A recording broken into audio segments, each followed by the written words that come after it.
me just take a couple questions here. Okay, I guess the first question is, you got a big fundraiser tonight. Democrats are talking about it's pay for play. What's your reaction to that, sir? Say what?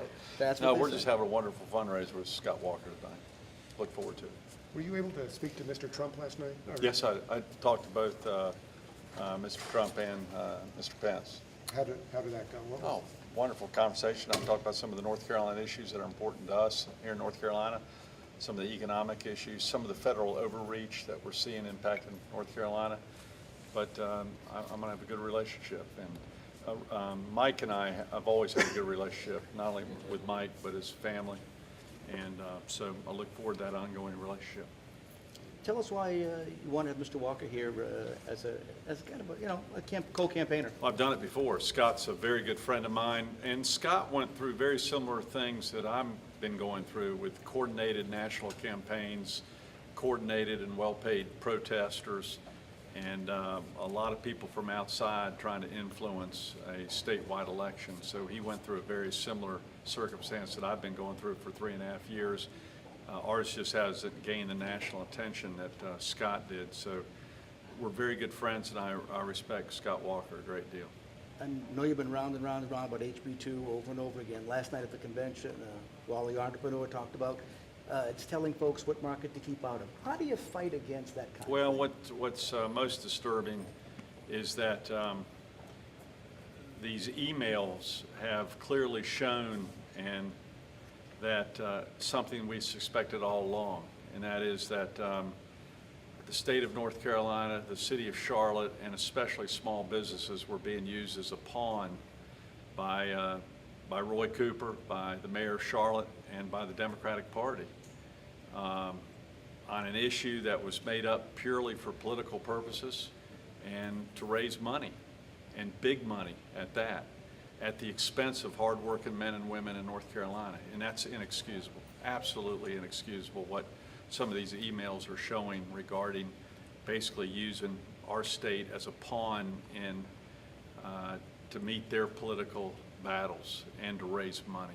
It's something in politics that's been exposed through these Democratic email leaks, and sadly my name and Roy Cooper's name are in these emails, which just shows the expensive fundraising that they've raised money on this issue. They created the issue, they raised money on the issue, and then they cheered, literally cheered when businesses would boycott our great state, or entertainers would boycott our base. They were not constructive to North Carolina.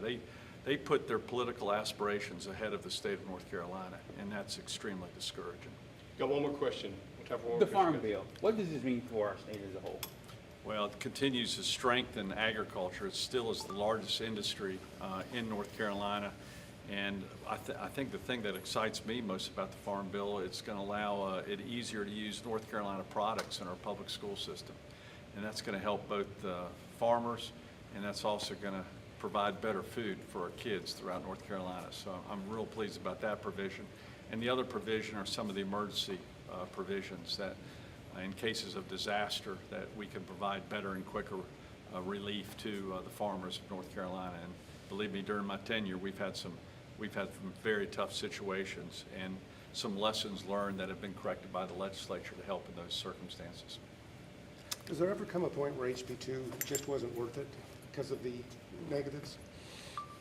You might need to ask the mayor of Charlotte and Roy Cooper that question, because it was the left that brought up this issue, not the right. The media, both the statewide media and the national media, give the clear impression it was the right that created the bathroom rules. It was the left that brought up the bathroom rules as a mandate to all private sector employees that they had to follow their politically correct guidelines on who can and who cannot use restrooms based upon a brand new politically correct definition of gender identity. So I think I would ask you to ask the political left who brought up this issue. It wasn't the right. This came from outside political activist groups that convinced the mayor of Charlotte and the attorney general to make this a major issue, and they aren't stopping. They continue to bring it up, and they've now 21 other states are involved. The Obama administration is involved, and I guess you can thank the political left right here in North Carolina for making it an issue, regardless of what y'all write, that we know where it came from. The Republican Party and this governor had never heard of this issue before this year started. It was the political left that made North Carolina the epicenter of this battle, and it was clearly for political purposes, and it was also a great way for them to raise money in New York City at Goldman Sachs, which they're clearly doing tens of thousands of dollars at the expense of small business people here in North Carolina. Thank you all very much.